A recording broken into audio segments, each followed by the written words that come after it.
आज के इस वीडियो में हम ये देखेंगे कि किसी मटेरियल का यंग्स मॉड्यूलस हम कैसे डिटरमाइन करते हैं। तो सबसे पहला सवाल तो ये होगा कि ये यंग्स मॉड्यूलस आखिर है क्या। तो चलिए देखते हैं ये क्या है, फिर हम ये पता करेंगे कि इसे हम डिटरमाइन कैसे करते हैं। लेट्स से कि ये एक सीलिंग है और यहां पर अटैच्ड है, सीलिंग पे अटैच्ड है एक सिलिंड्रिकल रॉड जिसका कि लेंथ है L और इसका क्रॉस सेक्शनल एरिया जो है ये है A। अब हम क्या करते हैं, इसमें एक फोर्स लगाते हैं, इसे हम नीचे की तरफ खींचते हैं, इसे स्ट्रेच करते हैं। तो इससे क्या होगा, ये स्ट्रेच्ड हो जाएगा ये बॉडी। लेट्स से कि ये डेल्टा L अमाउंट में स्ट्रेच किया, मतलब change in length is delta L। तो अब इस पूरे प्रोसेस में दो बहुत ही इंपॉर्टेंट चीजें होती है। एक तो लॉन्गिट्यूडिनल स्ट्रेस जो कि बराबर होता है F, that mean force divided by cross sectional area. यहां पर ध्यान दें, जो हम ये फोर्स अप्लाई करते हैं इसे डिफॉर्मिंग फोर्स कहा जाता है, क्योंकि ये बॉडी को डिफॉर्म करता है। और जब बॉडी डिफॉर्म्ड होता है तो इसके अंदर मॉलिक्यूल्स को एक दूसरे के करीब खींचने के लिए एक फोर्स पैदा होता है जिसे कि कहा जाता है रीस्टोरिंग फोर्स।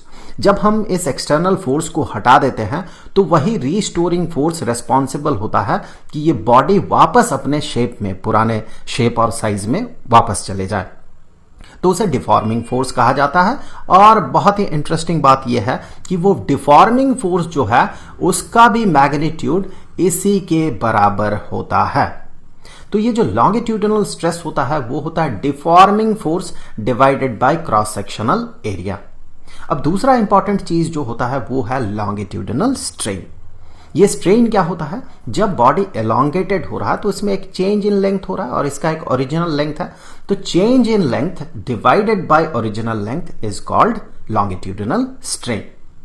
अब यहां पर ये जो स्ट्रेस है, लॉन्गिट्यूडिनल स्ट्रेस है, ये लॉन्गिट्यूडिनल स्ट्रेन पे प्रोपोर्शनल होता है।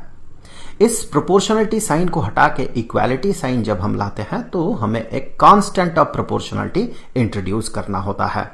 इस केस में इस कांस्टेंट ऑफ प्रोपोर्शनलिटी को कहा जाता है यंग्स मॉड्यूलस। तो यहां से हम कह सकते हैं कि यंग्स मॉड्यूलस जो है यह है longitudinal stress divided by longitudinal strain.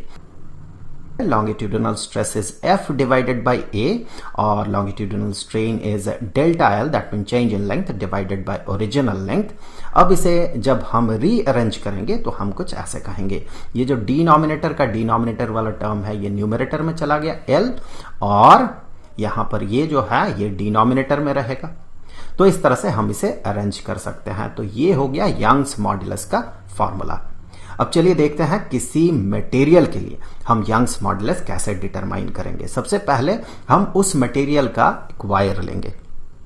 इस वायर का सबसे पहले तो हम क्रॉस सेक्शनल एरिया पता करेंगे। कैसे पता करेंगे, तो यहां पर हम यूज करेंगे स्क्रू गेज। स्क्रू गेज से सबसे पहले तो हम इसका डायमीटर पता कर लेंगे। अब डायमीटर का आधा होता है रेडियस, और हमें पता है कि cross sectional area is pi into radius का स्क्वायर। तो यहां पर हम कहेंगे cross sectional area is pi into D divided by 2, diameter divided by 2, ये होता है रेडियस। तो पाई इंटू रेडियस का स्क्वायर। तो इस तरह से हम इसका जो एरिया है क्रॉस सेक्शनल एरिया ये पता करते हैं। अब देखें हम आगे क्या करेंगे।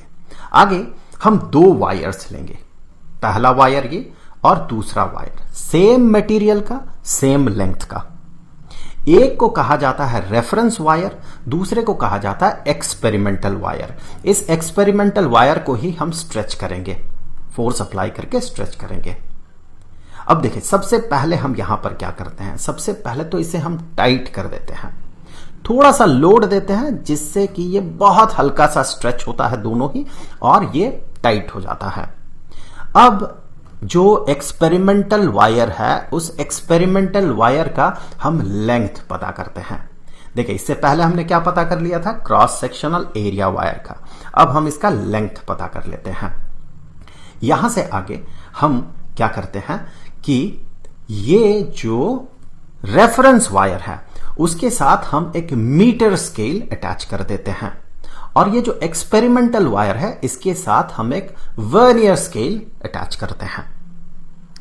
फिर हम करते हैं क्या कि यहां जो लोड है इस एक्सपेरिमेंटल वायर में थोड़ा लोड बढ़ा देते हैं।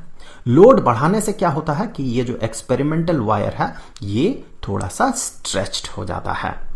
अब ये कितना स्ट्रेच हुआ ये हम यहां के इस रीडिंग से, मीटर स्केल और वर्नियर स्केल के रीडिंग से हम पता कर लेते हैं, जो कि ऑब्वियसली होगा चेंज इन लेंथ। तो हमने इस तरह से चेंज इन लेंथ को भी पता कर लिया।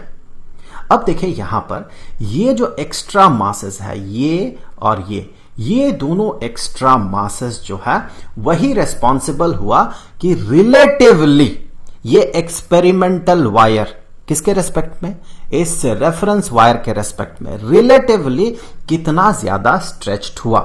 मैं फिर से रिपीट कर रहा हूं, जो रेस्पॉन्सिबल वेट है वो कौन है, ये होगा और ये होगा, जो कि रिलेटिवली इसे स्ट्रेच कर रहा है। मैं फिर से रिपीट कर रहा हूं, रिलेटिवली।